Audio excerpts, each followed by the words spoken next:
الحمد لله نحمده ونستعينه ونستغفره ونؤمن به ونتوكل عليه ونعوذ بالله من شرور أنفسنا ومن سيئات أعمالنا من يهده الله فلا مضل له ومن يضلله فلا هادي له وأشهد أن لا إله إلا الله وحده لا شريك له وأشهد أن سيدنا وحبيبنا ومولانا محمدا عبده ورسوله الذي أرسله بالحق بشيرا ونذيرا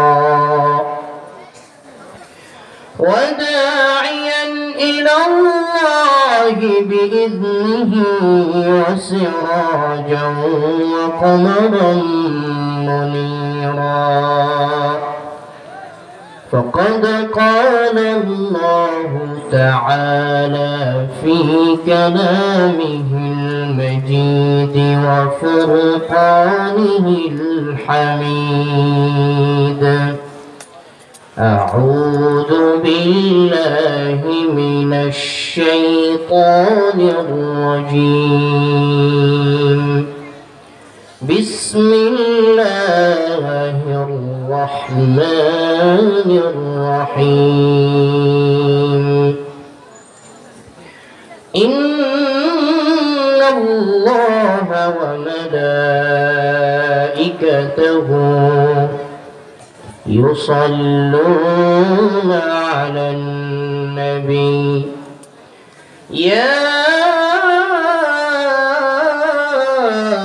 أيها الذين آمنوا صلوا عليه وسلموا تسليما আমরা সবাই দুরূদ ইব্রাহিম পাঠ করি যে দুরূদ আমরা নামাজে পড়ে থাকি اللهم صل على محمد وعلى آل محمد كما صليت على إبراهيم وعلى آل إبراهيم إنك حميد مجيد اللهم بارك على محمد وعلى آل محمد كما باركت على إبراهيم وعلى آل إبراهيم إنك حميد مجيد إها همسب مسافر هاي إها همسب مسافر هاي وهي آخر ठिकाना कोई आगे रवाना है कोई पीछे रवाना ला इलाहा इल्लल्लाह मोहब्बत जिक्र करी ला इलाहा इल्लल्लाह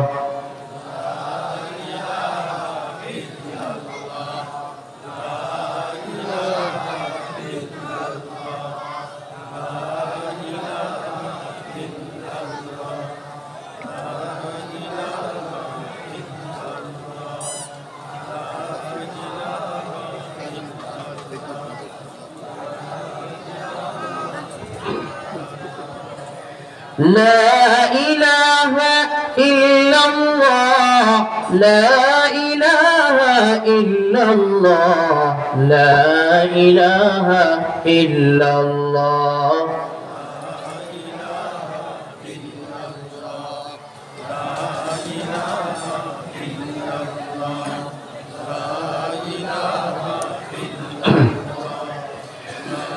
لا إله إلا الله محمد رسول الله সবাই বলি সাল্লাল্লাহু আলাইহি ওয়াসাল্লাম। আলহামদুলিল্লাহ, আল্লাহ সুবহানাহু ওয়া তাআলা মহান শাহী দরবারে কৃতজ্ঞ চিত্তে একনিষ্ঠ হয়ে একাগ্রতার সাথে রব্বে করিম আহকামুল হাকিমিন আহসানুল খালিকিন কুল কায়নাতের যিনি মহান স্রষ্টা সে আল্লাহ রব্বুল ইজ্জত ওয়াল জালালের প্রশংসা সহ তাসবিহ পাঠ করছি, সবাই বলি আলহামদুলিল্লাহ। আল্লাহ রব্বুল আলামিন আমাদেরকে জবান দিয়েছেন, কণ্ঠ দিয়েছেন, কার ইবাদতের জন্য? কার জিকিরের জন্য? আরো জোরে বলি আলহামদুলিল্লাহ।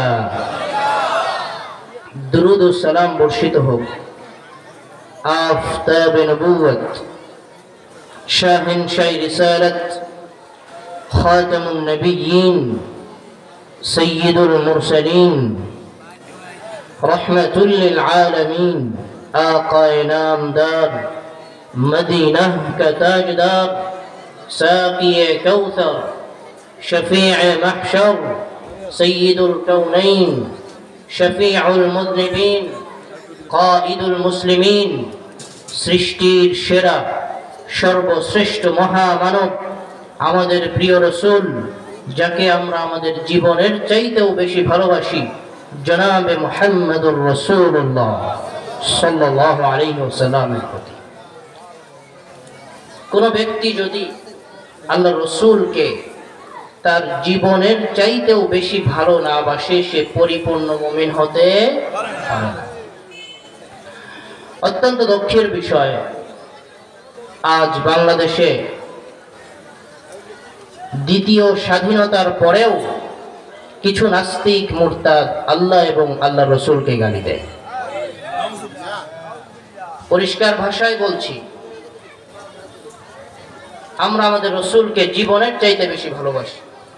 যদি কোনো নাস্তিক মুরতাদ আল্লাহ এবং তার রাসূলকে গালি দেয়, বাংলাদেশের মুসলমান ঘরে বসে থাকবে না। আল্লাহ রাসূল বলেছেন, লা ইউমিনু আহাদুকুম হাত্তা আকুনা আহাব্বা ইলাইহি মিন ওয়ালিদিহি ওয়া ওয়ালাদিহি ওয়ান নাস আজমাইন। তোমাদের মাঝে কোন ব্যক্তি পরিপূর্ণ মুমিন হতে পারবে না যতক্ষণ না আমি মুহাম্মদ বলেন সাল্লাল্লাহু আলাইহি ওয়াসাল্লাম তার কাছে তার সন্তান, তার পিতামাতা, তার সমস্ত আত্মীয় স্বজন, এমনকি তার জীবনের চাইতে বেশি আমি মুহাম্মদ সাল্লাল্লাহু আলাইহি ওয়াসাল্লাম যতক্ষণ না প্রিয় হব ততক্ষণ সে পরিপূর্ণ মুমিন হতে পারবে না। এজন্য আমরা আমাদের রাসূলকে ভালোবাসি। আমাদের রাসূলের দেখানো পথ আমাদের মুক্তির পথ, ঠিক কিনা? আল্লাহ রাব্বুল আলামিন বলছেন, কুল ইন কুনতুম তুহিব্বুনাল্লাহ ফাত্তাবিউনি ইউহিব্বুকুমুল্লাহ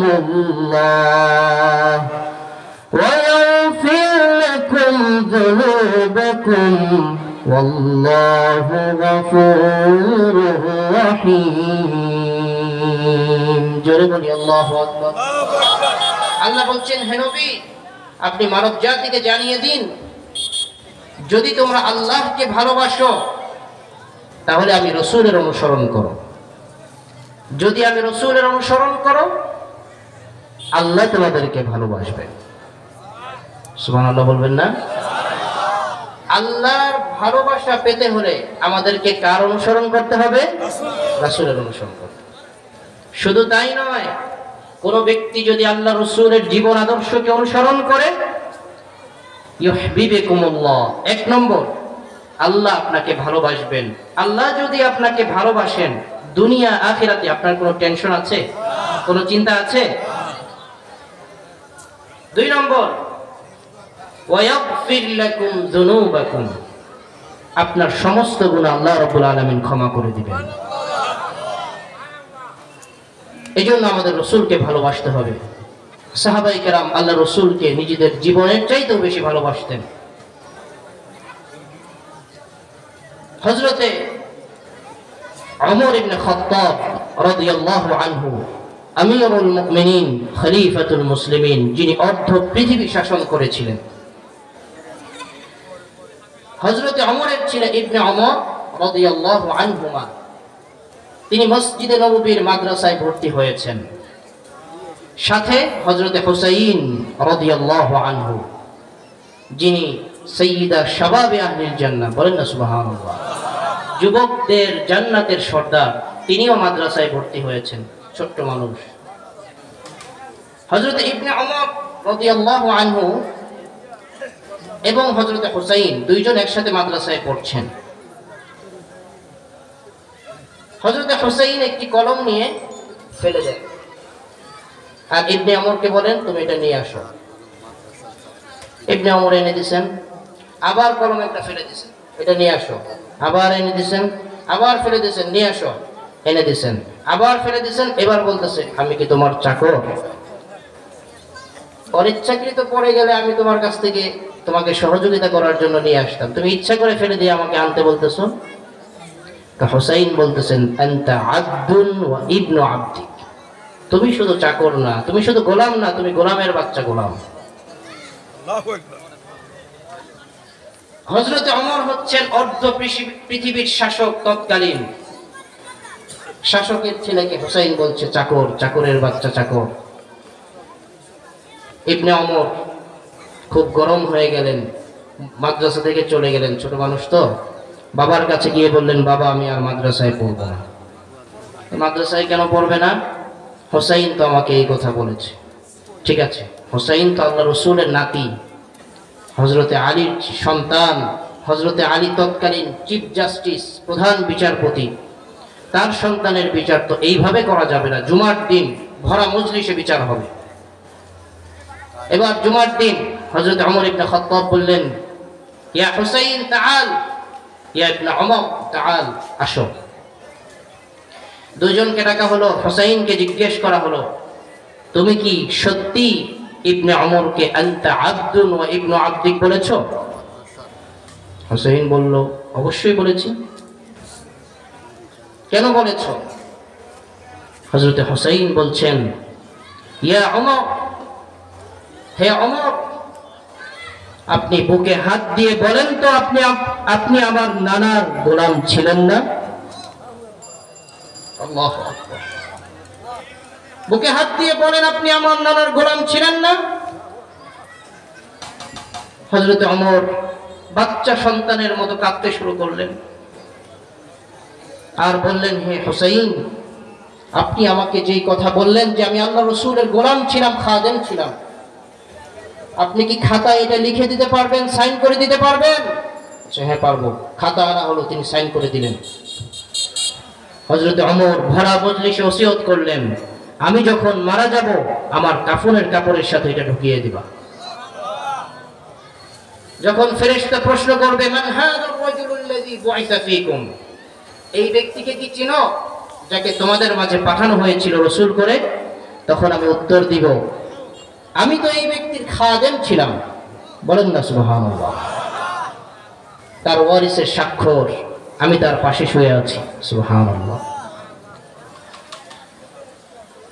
আল্লাহ রাব্বুল আলামিন তার প্রিয় রাসূলকে 1450 বছর পূর্বে আরবের মরুভূমিতে প্রেরণ করেছিলেন বিশ্ব জগতের মানুষগুলোকে পথ প্রদর্শন করে জাহান্নামের পথ থেকে ফিরিয়ে এনে জান্নাতে নিয়ে যাওয়ার জন্য। রব্বুল আলামিন কোরআনুল কারীমের মাঝে বলছেন কিতাবুন আনজালনাহু ইলাইকা লিতুখরিজান নাস মিনাজ যুলুমাতি ইলান নূর জোরে বলুন আল্লাহু আকবার। আল্লাহ রাব্বুল আলামিন বলছেন, এই কোরআন আমি এজন্য অবতীর্ণ করেছি ওগো আল্লাহর রাসূল, যেন আপনি মানুষগুলোকে পথ প্রদর্শন করে অন্ধকারের পথ থেকে, অর্থাৎ জাহান্নামের পথ থেকে পথ প্রদর্শন করে জান্নাতের দিকে নিয়ে যেতে পারেন। আজকে তালিবুল ইলমদেরকে, যারা এই মাদ্রাসায় ভর্তি হয়েছে, তাদেরকে ফুল দিয়ে বরণ করা হলো। নবী আলাইহিস সালাম বলেছেন, তিরমিজি শরীফের হাদিস, মান সালাকা তরিকান ইয়ালতামিসু ফীহি ইলমান সাহহালাল্লাহু লাহু তরিকান ইলাল জান্নাহ। জোরে বলুন সুবহানাল্লাহ।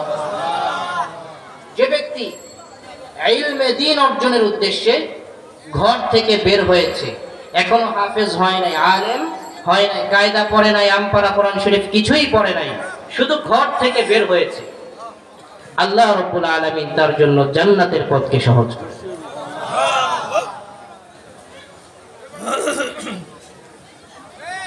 আল্লাহ রাসূল বলেছেন, মান খারাজা ফি তালাবিল ইলম ফাহুয়া ফি সাবিলিল্লাহি হাত্তা ইয়ারজা। রাওয়াহুল বুখারী। ইমাম বুখারী হাদিস বর্ণনা করেন, যে ব্যক্তি ইলমে দ্বীন অর্জনের উদ্দেশ্যে ঘর থেকে বের হলো, ঘরে ফিরে যাওয়ার আগ পর্যন্ত সে আল্লাহর রাস্তায় রয়েছে। কোরআন হচ্ছে মহাবিশ্বের মহাবিশ্বয়। মানুষ যদি শান্তি পেতে চায় তাহলে তাকে কোরআনের কাছে আসতে হবে। কয়েকদিন আগে আমার মাদ্রাসায় একজন মেহমান এসেছিলেন, যার হাতে প্রায় 150 মানুষ মুসলমান হয়েছে। তিনি লন্ডনের একটি বড় মসজিদের খতিব। তিনি বলছেন যে ইউরোপ, আমেরিকাতে, লন্ডনে এবং আপনার এই অঞ্চলগুলোতে মানুষ কোরআনকে বুঝার জন্য, কোরআনকে ধারণ করার জন্য পাগল পারা হয়ে গিয়েছে। ঝাঁকে ঝাঁকে মানুষ মুসলমান হচ্ছে, বলেন না আলহামদুলিল্লাহ। হযরত মূসা আলাইহিস সালামের উপর যে তাওরাত অবতীর্ণ হয়েছিল, সেই তাওরাত ছিল 1000 পারা। কয় হাজার পারা? এর আয়াত সংখ্যা ছিল 1 লক্ষ। সুবহানাল্লাহ বলুন। হযরত ঈসা আলাইহিস সালামের উপর যে ইনজিল, যেটাকে বলা হয় বর্তমান বাইবেল, 27 পারা। জাবুর, যা দাউদ আলাইহিস সালামের উপর অবতীর্ণ হয়েছিল, 150 পারা। বলেন না সুবহানাল্লাহ। কোরআনে কারীম যা আমরা তেলাওয়াত করছি, বোঝার চেষ্টা করছি, এই কোরআন হচ্ছে 30 পারা। বলেন আলহামদুলিল্লাহ।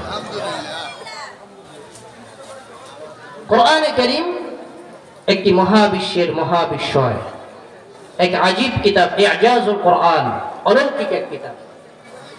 আল্লাহ রাব্বুল আলামিন বলছেন, الرحمن علم القرآن خلق الإنسان علمه البيان। জোরে বলুন আল্লাহু আকবার। আল্লাহ রাব্বুল আলামিন বলছেন, রহমান দয়াময় আল্লাহ তো তিনি, যিনি মানুষকে কোরআনে কারীম শিখিয়েছেন। তিনি মানব সৃষ্টি করেছেন, শুধু তাই নয়, তিনি মানুষকে কোরআনে কারীমের বর্ণনা শিক্ষা দিয়েছেন।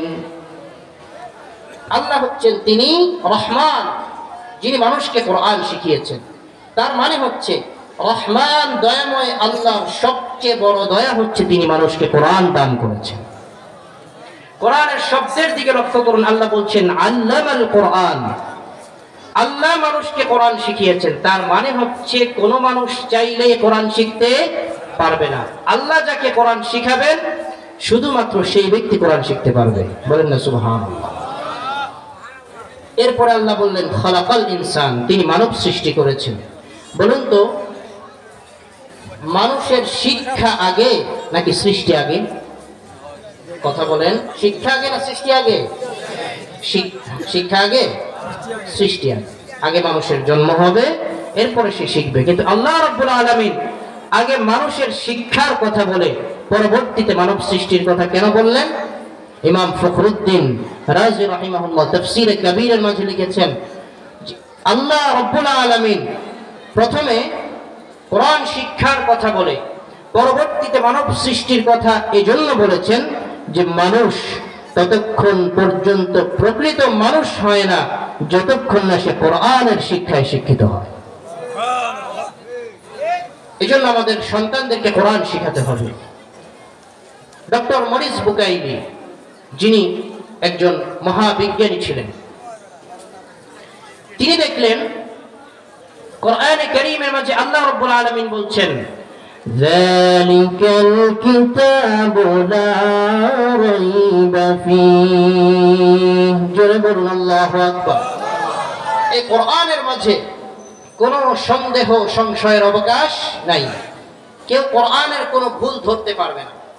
মহা চ্যালেঞ্জ। ডক্টর মরিস বুকাইলি চিন্তা করলেন যে কোরআনের ভুল ধরা যাবে না, এত বড় চ্যালেঞ্জ, ঠিক আছে আমি ভুল ধরবো। বলেন না নাউজুবিল্লাহ। এবার তিনি কোরআনের ভুল ধরার জন্য 7 বছর আরবি শিখেছেন। 7 বছর আরবি শিখেছেন কেন? আলেম হওয়ার জন্য? কেন? কোরআনের ভুল ধরার জন্য। নাহু, সরফ, কায়দা, কানুন যখন তিনি শিখে ফেলেছেন, এবার তিনি কোরআন পড়তে শুরু করলেন। কোরআনের শুরুতেই ডক্টর মরিস বুকাইলি দেখতে পাচ্ছেন আল্লাহ রাব্বুল আলামিন বলছেন, আলহামদুলিল্লাহি রাব্বিল আলামিন। আমার সাথে পড়েন, আলহামদুলিল্লাহি রাব্বিল আলামিন আর রহমানির রহিম مالك يوم الدين إياك نعبد وإياك نستعين। জোরে বলি আল্লাহু আকবার। আল্লাহ বলছেন সমস্ত প্রশংসা সেই আল্লাহর জন্য যিনি বিশ্ব জগতের প্রতিপালক। ডক্টর মরিস বুকাইলি চিন্তা করলেন যে মানুষ যখন কোনো গ্রন্থ লেখে, গ্রন্থের শুরুতে লেখা থাকে, গ্রন্থের গবেষণায় ভুল হতে পারে, টাইপিংয়ে ভুল হতে পারে, লেখায় ভুল হতে পারে, অমুক নাম্বারে যোগাযোগ করে জানাবেন, পরবর্তী সংস্করণে ঠিক করে ফেলা হবে। এই কেমন গ্রন্থ যে গ্রন্থের গ্রন্থকার শুরুতেই নিজের দুর্বলতা দিয়ে নয়, নিজের প্রশংসা দিয়ে নিজের গ্রন্থের সূচনা করেছেন। বলেন না সুবহানাল্লাহ। 1 পৃষ্ঠা পড়েই তিনি দেখছেন আল্লাহ বলছেন, যালিকাল কিতাবু লা রাইবা ফীহ। এই কোরআনের মাঝে কোনো সন্দেহ সংশয়ের অবকাশ নাই। মহা চ্যালেঞ্জ। তিনি তো ভুল ধরার জন্য কোরআন পড়ছেন, এবার তিনি আরো 1 পৃষ্ঠা পড়ছেন, এরপরে দেখছেন রব্বুল আলামিন বলছেন, ওয়া ইন কুনতুম ফী রাইবিন মিম্মা নাযালনা আলা আবদিনা ফাতু বিসূরাতিন মিন মিসলিহি। জোরে বলুন আল্লাহু আকবার। তোমরা যদি আমার বান্দা মুহাম্মদ সাল্লাল্লাহু আলাইহি ওয়াসাল্লামের উপর যে গ্রন্থ অবতীর্ণ করা হয়েছে, এই কোরআনের ব্যাপারে যদি তোমাদের সন্দেহ থেকে থাকে, কোরআনে কারীমের মাঝে 114টা সূরা রয়েছে, সবচেয়ে ছোট সূরার মতো একটা সূরা এনে দেখাও, একটা ছোট্ট সূরা বানায়া দেখাও। ডক্টর মরিস বুকাইলি চিন্তা করলেন 1500 বছর চলে গেল, কেউ একটা ছোট্ট সূরা বানাইতে পারলো না। এটা কোনো কথা? যেহেতু তিনি বিজ্ঞানী ছিলেন, তিনি দেখলেন কোরআনে মহাকাশের কথা রয়েছে, জ্ঞান বিজ্ঞানের এমন এমন উৎকর্ষের কথা রয়েছে, এমন এমন জ্ঞান বিজ্ঞানের কথা কোরআনের মাঝে রয়েছে যা তৎকালীন যুগে মাইক্রোস্কোপ নাই, আপনার বিজ্ঞানের কোনো যন্ত্র নাই, তৎকালীন যুগে এগুলো ধারণাও করা যায় না। আর যার মুখ থেকে এগুলো বের হয়েছে, তিনি কোনো ইউনিভার্সিটিতে পড়েন নাই, তিনি কোনো মাদ্রাসায় পড়েন নাই, স্কুলে পড়েন নাই, যিনি নিজের নামটাও লিখতে পারতেন না, তার মুখ থেকে এ ধরনের কথা কে বের করলো? তিনি যখন কোরআনকে পড়ছিলেন, পড়তে পড়তে সূরা রহমান পড়ছেন, সূরা রহমানের মাঝে পড়ছেন আল্লাহ রাব্বুল আলামিন বলছেন, মারাজাল বাহরাইনি ইয়ালতাকিয়ানি বাইনাহুমা বারযাখুন লা ইয়াবগিয়ান। রহমান, জোরে বলি আল্লাহু আকবার। রহমান তো তিনি যিনি দুই সমুদ্রকে সমান্তরালে প্রবাহিত করেছেন এবং দুই সমুদ্রের মাঝে একটি অন্তরাল সৃষ্টি করেছেন, যে কারণে একটি অন্যটিকে অতিক্রম করতে পারে না। ডক্টর মরিস বুকাইলি চিন্তা করলেন, এই থিওরি বিজ্ঞান আবিষ্কার করেছে মাত্র 50 বছর আগে। এই কথা মুহাম্মদ সাল্লাল্লাহু আলাইহি ওয়াসাল্লাম কিভাবে বললেন আপনাদের জন্য বোঝা আরো সহজ। এই যে চাঁদপুরের নদী মোহনা, যেখানে গিয়ে কয়েকটা নদী একসাথে হয়েছে, দেখবেন একই সাথে একটির পানি নীল, আবার আরেকটির পানি হলদে, আরেকটির পানি সাদা। এক এক পানির রং এক এক রকম, কিন্তু একই সাথে চারটা পানি প্রবাহিত হচ্ছে, একটি আরেকটিকে অতিক্রম করতে পারছে না। এই অন্তরালের আবিষ্কার। এবার তিনি বুঝতে পারলেন, না, এটা কোনো মানুষের গ্রন্থ হতে পারে না, এটা যিনি আসমান জমিন সৃষ্টি করেছেন এটা তার পক্ষ হতে অবতীর্ণ কিতাব। তিনি কালিমা করে মুসলমান হয়ে গেলেন। কোরআনের কাছে যারাই এসেছে তারাই আত্মসমর্পণ করতে বাধ্য হয়েছে। বলেন না আল্লাহু আকবার। এই পৃথিবী থেকে সূর্য 13 লক্ষ গুণ বড়। পৃথিবী থেকে সূর্য কত লক্ষ গুণ বড়? 13 লক্ষ গুণ বড়। বিজ্ঞান কি ফিতা দিয়ে সূর্য মাপছে? মাপা সম্ভব? সূর্যের ভিতরে তাপমাত্রা হচ্ছে 1.5 কোটি ডিগ্রি সেলসিয়াস। আল্লাহু আকবার বলবেন না? সূর্যের উপরে তাপমাত্রা 6000 ডিগ্রি সেলসিয়াস। এটার তো কাছে যাওয়াই সম্ভব না, পুরো ছাই হয়ে যাবে। একটা ধারণা করেছে হয়তো 13 লক্ষ গুণ কম বেশি বড় হতে পারে। যে সূর্য এত বড়, সেই এত বড় সূর্যকে, শুধু এই এত বড় সূর্য নয়, এরকম 3 কোটি সূর্যকে খেয়ে ফেলতে পারে একটি তারকা। যেই তারকা এত বড় বড় তারকা, বিলিয়ন ট্রিলিয়ন কোটি কোটি তারকা মহাশূন্যে আল্লাহ সৃষ্টি করে রেখেছেন। এমন তারকা আল্লাহ সৃষ্টি করে রেখেছেন যেই তারকা সৃষ্টির পর আজও পর্যন্ত পৃথিবীতে এর আলো আসে নাই। যেই তারা এত বড়, সেই তারাকে আল্লাহ ঘূর্ণন করার জন্য, বিচরণ করার জন্য, সাঁতার কাটার জন্য একটা রেঞ্জ দিয়ে দিয়েছেন, যে এর বাহিরে সে চলতে পারে। যদি কখনো তারা তার রেঞ্জকে অতিক্রম করে ফেলে, আল্লাহ মহাকাশে সৃষ্টি করেছেন ব্ল্যাক হোল, যেটাকে বাংলায় বলা যায় কালো কুয়া। একটা ছোট্ট বাচ্চার মুখে চকলেট দিয়ে দিলে যেভাবে সে চিবিয়ে খেয়ে ফেলে, এই ব্ল্যাক হোল এত বড় তারকাকে এইভাবে চিবিয়ে খেয়ে ফেলে। ব্ল্যাক হোল কত বড়? ব্ল্যাক হোল যদি এত বড় হয়, আমাদের রব কত বড়? আল্লাহু আকবার বলবেন না? আর জোরে বলে আল্লাহু আকবার। এই ব্ল্যাক হোলের আবিষ্কার বিজ্ঞান করেছে অল্প কিছুদিন আগে। এই ব্ল্যাক হোলের কথা রব্বুল আলামিন কুরআনুল কারীমের মাঝে বলেছেন 1500 বছর আগে। আল্লাহ রাব্বুল আলামিন বলছেন, ফালা উকসিমু বিমাওয়াকি'ন নুজুম ওয়া ইন্নাহু লাকাসামুন লাউ তা'লামুনা 'আযীম। জোরে বলুন আল্লাহু আকবার। আল্লাহ বলছেন, আমি কসম করছি সেই যেই জায়গায় তারকারাজি নিজেদের নিয়ন্ত্রণ রাখতে পারে না, ওই জায়গায় গেলে ওই ব্ল্যাক হোল তাকে খেয়ে ফেলে। ওয়া ইন্নাহু লাকাসামুন লাউ তা'লামুনা আযীম। এটা একটা মহা কসম। বর্তমান বিজ্ঞান আবিষ্কার করেছে মাধ্যাকর্ষণ শক্তি, কিন্তু এই মাধ্যাকর্ষণ শক্তির কথা বলতে গিয়ে রব্বুল আলামিন কোন একটি পরিপূর্ণ আয়াত ব্যবহার করেননি, শুধু একটি শব্দ ব্যবহার করে মাধ্যাকর্ষণ শক্তির কথা বলেছেন। বলেন না সুবহানাল্লাহ। এক বিজ্ঞানী গাছের নিচে বসে চিন্তা করছে, কি ব্যাপার, এই আপেলটা গাছ থেকে নিচের দিকে পড়লো কেন? এটা গাছ থেকে পড়ার পর উপরের দিকেও তো যেতে পারতো কিনা, নিচের দিকে আসলো কেন? গবেষণা করতে করতে মাধ্যাকর্ষণ শক্তির আবিষ্কার করেছে। আল্লাহ রাব্বুল আলামিন কোরআনুল কারীম কারীমের মাঝে বলছেন আলাম নাজআলিল আরদা কিফাতা আহইয়াআন ওয়া আমওয়াতা। জোরে বলুন আল্লাহু আকবার। আল্লাহ বলছেন আমি কি জমিনকে ধারণ ক্ষমতার অধিকারী করি নাই? তুমি তো ঘুরছো, জমিন ঘুরছে, তাই না? তারপরেও তুমি স্থির কিভাবে আছো? মাধ্যাকর্ষণ শক্তির মাধ্যমে। যদি মাধ্যাকর্ষণ শক্তি না থাকতো তোমার জন্য বসবাস করা সম্ভব হতো না। তোমার বাড়িঘর উড়ে যেত, নষ্ট হয়ে যেত, ভেঙে যেত।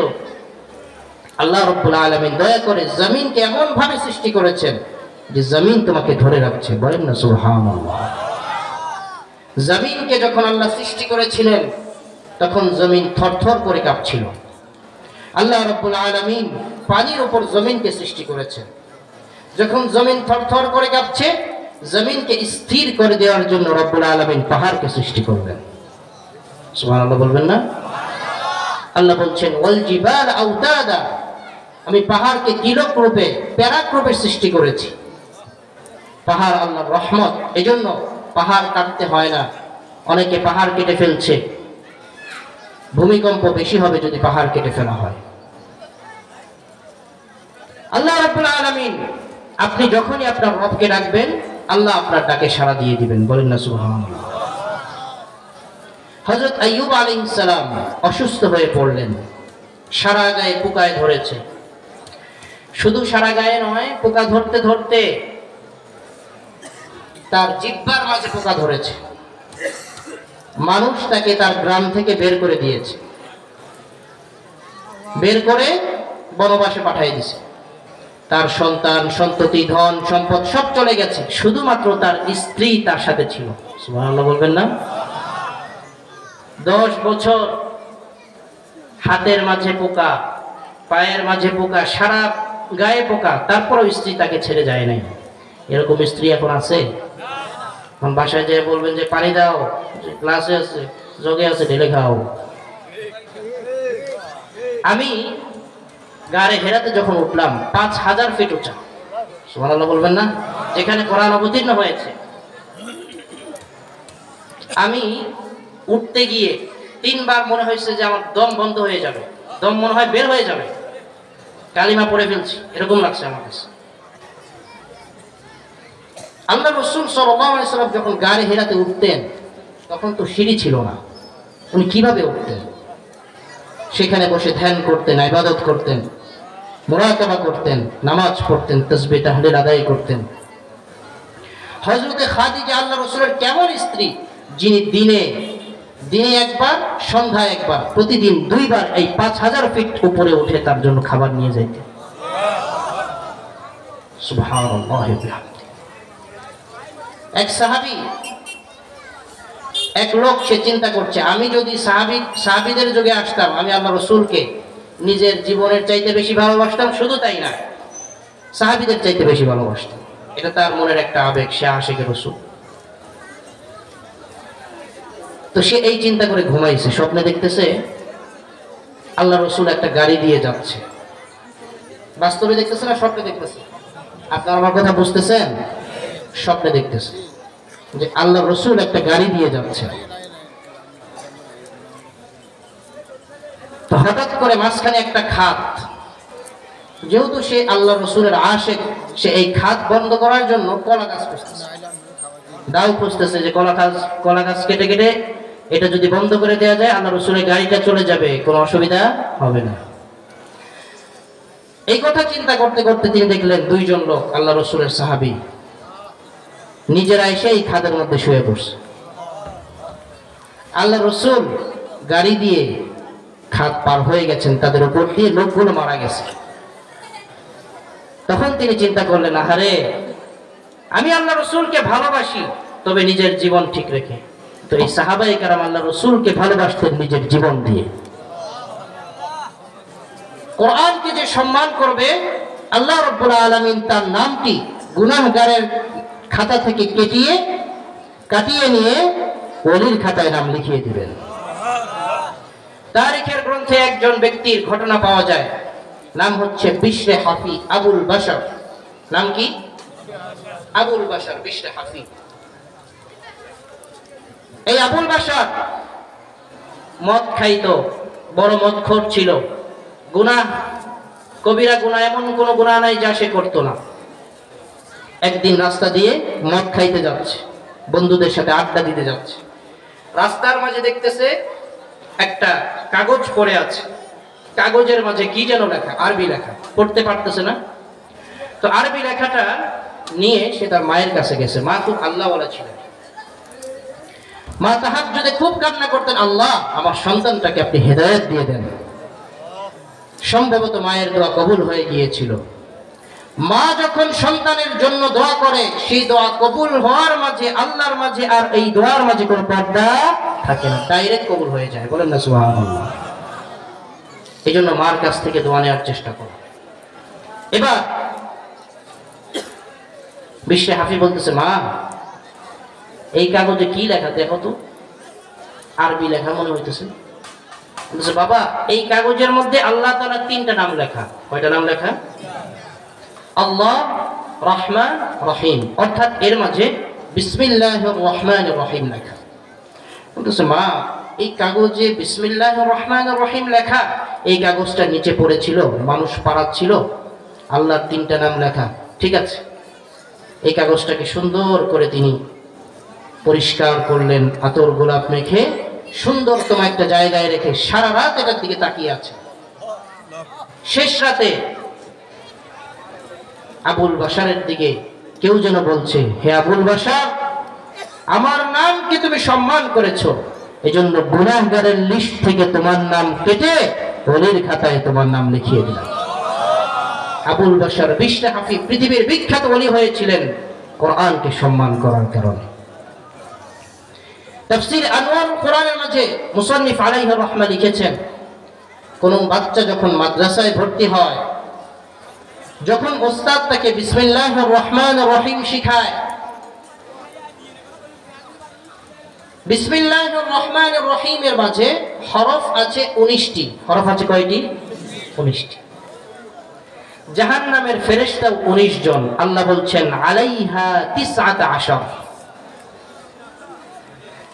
যখন কোন বাচ্চা বারবার বিসমিল্লাহির রহমানির রহিম ওস্তাদ তাকে শিখায়, সে বারবার রহমান রহিম আল্লাহ বিসমিল্লাহির রহমানির রহিম পড়তে থাকে, আল্লাহকে রহমান বলে ডাকতে থাকে, ওই বাচ্চার পিতামাতা যদি কবরে থাকে, আল্লাহ রাব্বুল আলামিন তার কবরের আযাবকে মাফ করে দেন।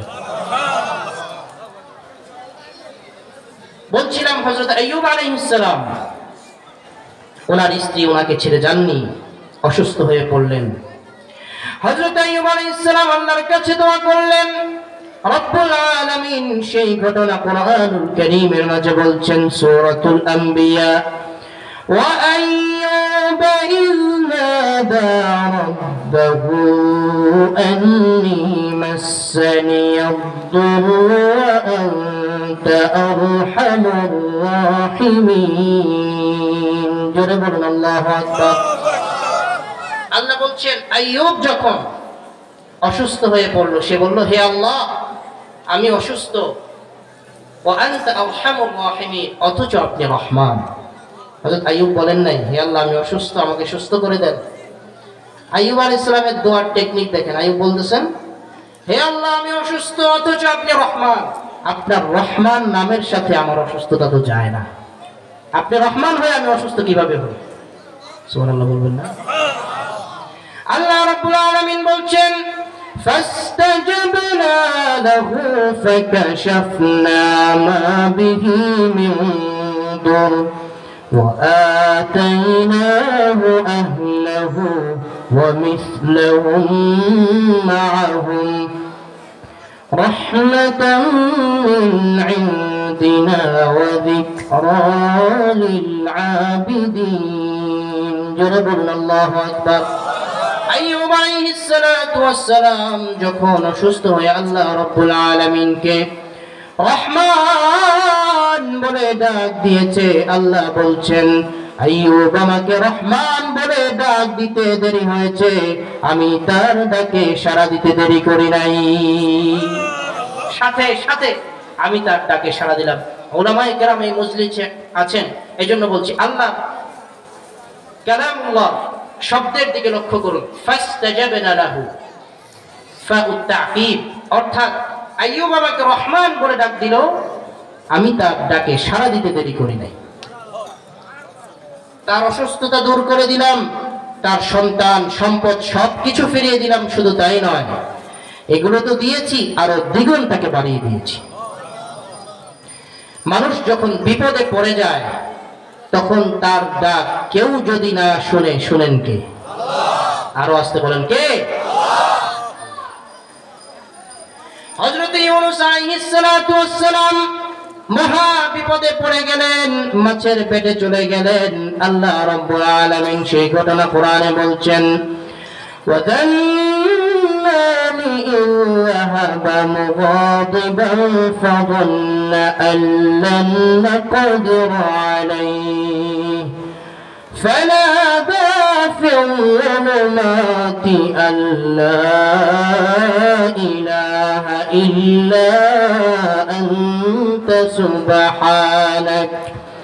আমার সাথে পড়েন, لا إله إلا أنت سبحانك إني كنت من الظالمين।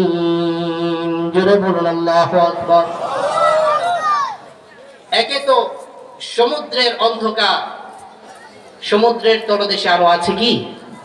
অন্ধকার। আবার মাছের পেটে অক্সিজেন আছে মনে হয়, নাকি? বাঁচা সম্ভব? তাফসীরের কিতাবে এসেছে, মুফাসসিরিনে কেরাম লিখেছেন, হযরত ইউনূস আলাইহিস সালাম মাছের পেটে 3 দিন জীবিত ছিলেন। তাহলে অক্সিজেন ছাড়াও বাঁচাতে পারেন তিনি কে? আরো আসতে বলেন, তিনি কে? আল্লাহ। হযরত ইউনূস আলাইহিস সালাম মহা বিপদে পড়ে আল্লাহ রাব্বুল আলামিনকে আল্লাহ বলে যখন ডাক দিয়েছেন, আল্লাহ বলছেন, ইউনূস যখন নিজের অপরাধ স্বীকার করে ফেলল, ইউনূস আলাইহিস সালাম বলে ফেলল, লা ইলাহা ইল্লা আনতা সুবহানাকা ইন্নী কুনতু মিনাজ জালিমিন। فاستجبنا له ونجيناه من الغم وكذلك ننجي المؤمنين। جل الله أكبر। ইউনূস আলাইহিস সালাম আমাকে ডাকতে দেরি করলো, আমি তার ডাকে সাড়া দিতে দেরি করি নাই, সাথে সাথে আমি তাকে বিপদ মুক্ত করে দিলাম। সাহাবায়ে কেরাম আল্লাহ রাসূলকে জিজ্ঞেস করেন, হে আল্লাহ রাসূল, দুআ ও ইউনূস, দুআ ইউনূস কোনটা পড়েন তো? লা ইলাহা ইল্লা আনতা সুবহানাক ইন্নী কুনতু মিনাজ জালিমিন। যখন কোন মানুষ বিপদে পড়ে এই দোয়া পড়বে, আল্লাহ রাব্বুল আলামিন তার সমস্ত বিপদকে দূর করে দিবেন। সাহাবায়ে কেরাম আল্লাহ রাসূলকে প্রশ্ন করলেন, হে আল্লাহর রাসূল, দুআ ও ইউনূস খাসসাতান লিইউনূস আলাইহিস সালাম আম আম্মাতান লিল মুমিনিন? যে দোয়া ইউনূস পড়ার কারণে ইউনূস আলাইহিস সালাম যেমন বিপদ থেকে মুক্তি পেয়েছেন, এটা কি শুধু তার সাথেই বিশেষত্ব? এটা কি তার বিশেষত্ব? শুধু তিনিই মুক্তি পেয়েছেন, নাকি যে কোনো মুমিন ব্যক্তি দোয়া ইউনূস পাঠ করবে বিপদে পড়লে আল্লাহ তাকেও মুক্তি দান করবেন? নবী আলাইহিস সালাম বললেন, আমা ক্বাল আল্লাহ সুবহানাহু ওয়া কাযালিকা নুনজিল মুমিনিন। আয়াতের শব্দের দিকে লক্ষ্য করুন। নুনজি ফি'লে মুদারি', যা বর্তমান এবং ভবিষ্যৎ বোঝায়। অর্থাৎ কিয়ামত পর্যন্ত যত মুমিন বিপদে পড়বে আর লা ইলাহা ইল্লা আনতা সুবহানাক ইন্নী কুনতু মিনাজ জালিমিন পাঠ করবে, রব্বুল আলামিন তার বিপদকে দূর করে দিবেন। আল্লাহকে যদি কোনো ব্যক্তি ডাকার মতো ডাকে, আল্লাহ সাথে সাথে তার ডাকে সাড়া দেন। বলেন না সুবহানাল্লাহ। হযরত ওমর ইবনে খাত্তাব রাদিয়াল্লাহু আনহু খলিফাতুল মুসলিমিন, আমিরুল মুমিনিন, তার শাসনামলে এক ব্যক্তি মদ খাইতো। সে বাজারে গিয়ে 2 বোতল মদ কিনছে। কয় বোতল মদ কিনছে? 2 বোতল। 1 বোতল বাজারে খেয়েছে, আর 1 বোতল সাথে নিয়ে নিয়েছে, ক্যাপ করে নিয়েছে যাতে মদটা গরম থাকে, নষ্ট না হয়। শীতের দিন তো। ঘোড়ায় চড়ে যাচ্ছে। ওমর ইবনে খাত্তাব রাদিয়াল্লাহু আনহুর অভ্যাস ছিল, তিনি রাতের বেলা চাদর মুড়ি দিয়ে প্রজাদের খোঁজ খবর নিতেন, কারো কোনো অসুবিধা আছে কিনা। এরকম রাজা এখনো আছে কি বাংলাদেশে? বাংলাদেশের টাকা পয়সা, প্রজাদের টাকা পয়সা সব বিদেশে পাচার করে দিচ্ছে। হযরত ওমর কেমন শাসক ছিলেন? ওনাকে একদিন জিজ্ঞেস করা হলো যে আপনি রাতের বেলা চাদর মুড়ি দিয়ে এত কষ্ট করেন কেন? সারাদিন বিচার কার্য করেন, রাষ্ট্র চালান, আবার রাতের বেলা কষ্ট করেন, কেন করেন? হযরত ওমর ইবনে খাত্তাব বলেছিলেন, আমার শাসনামলে একজন মানুষ কষ্টে থাকা তো দূরের কথা, রাস্তার কোনো কুকুর যদি না খেয়ে মারা যায়, ওমরের কিয়ামতের দিন সে জবাব না দিয়ে জান্নাতে আমি যেতে পারবো না। ওমর ইবনে খাত্তাব বারবার কাঁদতেন আর বলতেন, হাসিবু আনফুসাকুম ক্বাবলা আন তুহাসাবু ওয়াজানু আনফুসাকুম ক্বাবলা আন তুজানু ওয়া তাআহহাবু লিল আরাদিল আকবার আলা মান লা তাখফা আলাইহি আমালুকুম। কিয়ামতের দিন যখন তোমার হিসাব গ্রহণ করা হবে, সেদিন তোমার হিসাব নেওয়ার পূর্বে নিজের হিসাব নিজেই নিয়ে নাও। তোমার আমলনামা ওজন করার পূর্বে রাতের বেলা শুয়ে নিজের আমলগুলোকে নিজে একটু ওজন করে নিও, এই আমল দিয়ে জান্নাতে যাওয়া সম্ভব কিনা। তুমি সর্বক্ষণ প্রতি সেকেন্ডে প্রতি মিনিটে সেই মহান মনিবের দরবারে উপস্থিত হওয়ার প্রস্তুতি নিতে থাকো, যার কাছে তোমার কোনো আমল গোপন থাকে না। তুমি ভালো মন্দ যা কিছুই করো না কেন, রব্বুল আলামিনের কাছে সেটা প্রকাশ হয়ে যায়, সেটা লিপিবদ্ধ হয়ে যায়, গোপন থাকে না। কিয়ামতের দিন এগুলোকে উপস্থিত করা হবে।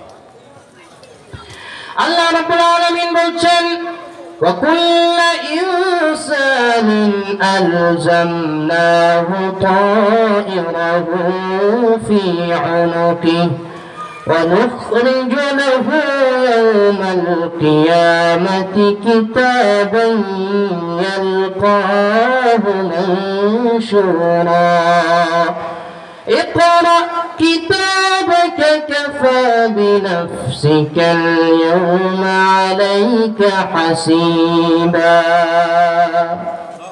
প্রত্যেক মানুষের গলার মাঝে, ঘাড়ের মাঝে আমি তার আমলনামাকে ঝুলিয়ে দিয়েছি, তার ফাঁকি দেওয়ার কোনো সুযোগ নাই।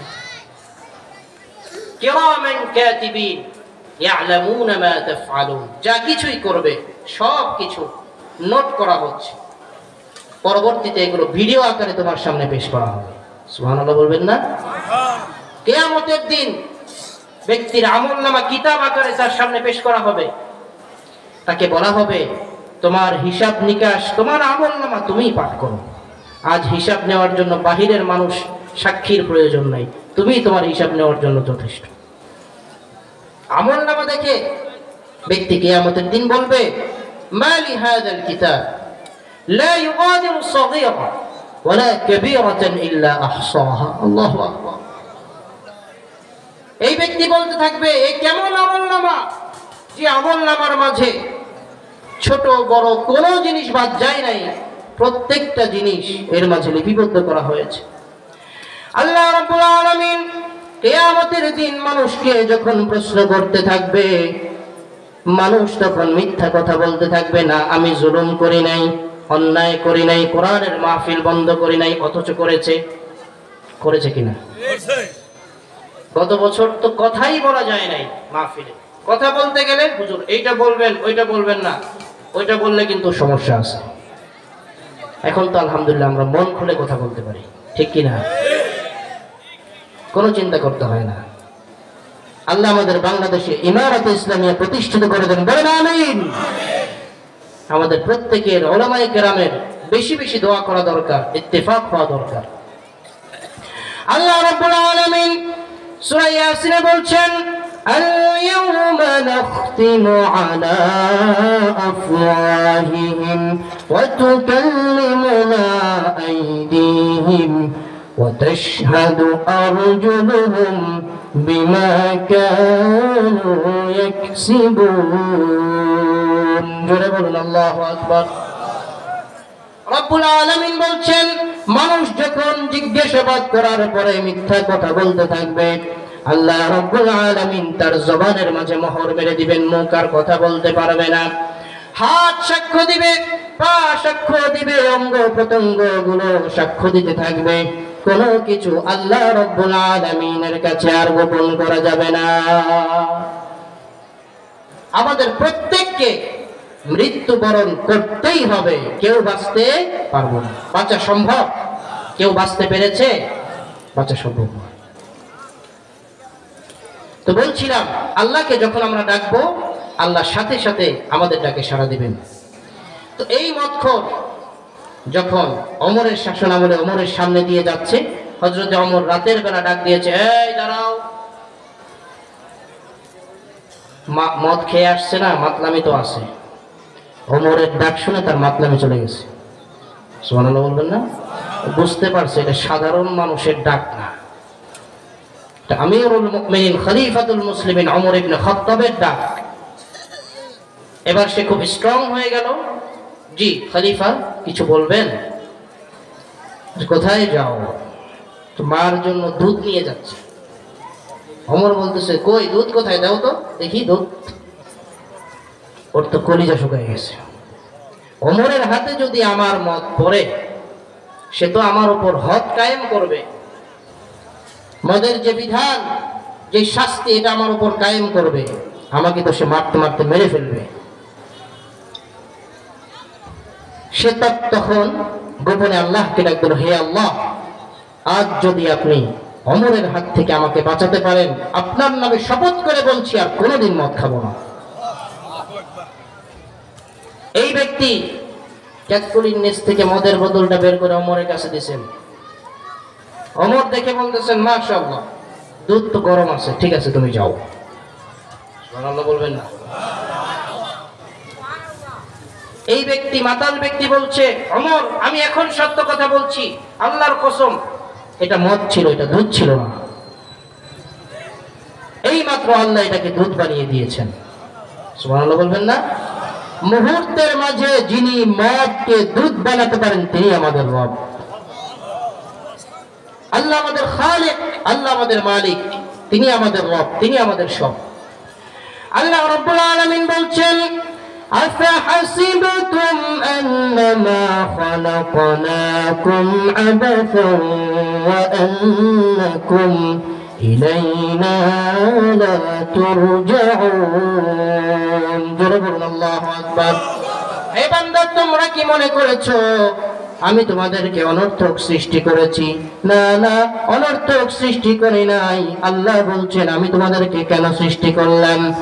وما خلقت الجن والإنس إلا ليعبدون جربنا الله أكبر আল্লাহ রাব্বুল আলামিন বলছেন, আমি জিন আর মানব জাতিকে সৃষ্টি করেছি শুধুমাত্র আমি আল্লাহ রাব্বুল আলামিনের ইবাদতের জন্য। আমাদেরকে আল্লাহ কেন বানিয়েছেন? আল্লাহর ইবাদতের জন্য। এখন আপনি বলবেন, হে আল্লাহ, আমি যদি ইবাদত করি আপনি আমাকে কি দিবেন? আল্লাহ রাব্বুল আলামিন সেই প্রশ্নের উত্তর কোরআনে দিয়েছেন। সূরা কাফের মাঝে রাব্বুল আলামিন বলছেন, ইন্নাল্লাযীনা আমানু ওয়া আমিলুস সালিহাতি কানাত লাহুম জান্নাতুল ফিরদাউসি নুজুলা। জোরে বলুন আল্লাহু আকবার। নিঃসন্দেহে যারা ঈমান আনবে আর নেক আমল করবে, আল্লাহ রাব্বুল আলামিন তাদেরকে জান্নাতুল ফিরদাউস দান করে দিবেন। অন্য আয়াতে আল্লাহ বলছেন, মান আমিলা সালিহান মিন যাকারিন আও উনসা ওয়া হুয়া মুমিন ফালানুহইয়ান্নাহু হায়াতান তাইয়্যিবাহ। জোরে বলুন আল্লাহু আকবার। যে ব্যক্তি নেক আমল করবে, আমি তাকে দুনিয়াতে একটি শান্তির জীবন দান করব। তার জীবনে কোনো অশান্তি থাকবে না, অসুস্থতা থাকবে না, অস্থিরতা থাকবে না, কোনো ধরনের বিপদ আপদ তার জীবনে থাকবে না। আমি আমার আলোচনা এখনই শেষ করে দিচ্ছি একটি আয়াত পড়ে। আল্লাহ বলছেন, ওয়ামান আ'রাদা আন যিকরি ফাইন্না লাহু মাঈশাতান দানকা ওয়া নাহশুরুহু ইয়াওমাল কিয়ামাতি আ'মা। যে ব্যক্তি কোরআন থেকে দূরে থাকবে, যে ব্যক্তি কোরআন থেকে দূরে থাকবে, কোরআনকে ছেড়ে দিবে, আল্লাহ তাআলা দুনিয়ার জীবনে তাকে একটি অশান্তির জীবন, অভাব অনটন, বিপদ আপদ, বালা মুসিবত তার জীবনে লেগেই থাকবে। শুধু তাই নয়, দুনিয়াতে যেমন সে চক্ষুষ্মান ছিল, চক্ষু দিয়ে দেখতে পেত, কিয়ামতের দিন সে অন্ধ হয়ে আল্লাহর কাছে উঠবে। দেখুন, কোরআনকে ছেড়ে দেয়া, কোরআনকে অধ্যয়ন না করা আল্লাহর কাছে কত মারাত্মক গুনাহ। আল্লাহ বলছেন কিয়ামতের দিন এই ব্যক্তি বলবে, হে আল্লাহ, আমি তো চক্ষুষ্মান ছিলাম, আপনি আমাকে আজকে অন্ধ করে কেন উঠালেন?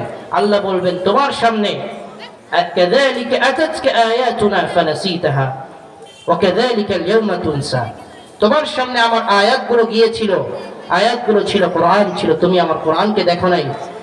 যেহেতু তুমি আমার কোরআনকে দেখো নাই, আজ আমিও তোমাকে দেখবো না, তোমাকে আমি ভুলে যাব। আমরা যদি আমাদের রবকে পেতে চাই, আমরা যদি আল্লাহর সন্তুষ্টি অর্জন করতে চাই, আমাদেরকে কি অধ্যয়ন করতে হবে? কোরআন অধ্যয়ন করতে হবে। আমাদের সন্তানদেরকে মাদ্রাসায় পড়াতে হবে, কোরআন শিখাতে হবে, কোরআনি শিক্ষায় শিক্ষিত করতে হবে। রব্বুল আলামিন আমাদের এই সমাজকে ইসলামী সমাজ হিসেবে কবুল করেন, বলেন আমিন। বাংলাদেশে ইসলামী হুকুমতকে প্রতিষ্ঠা করে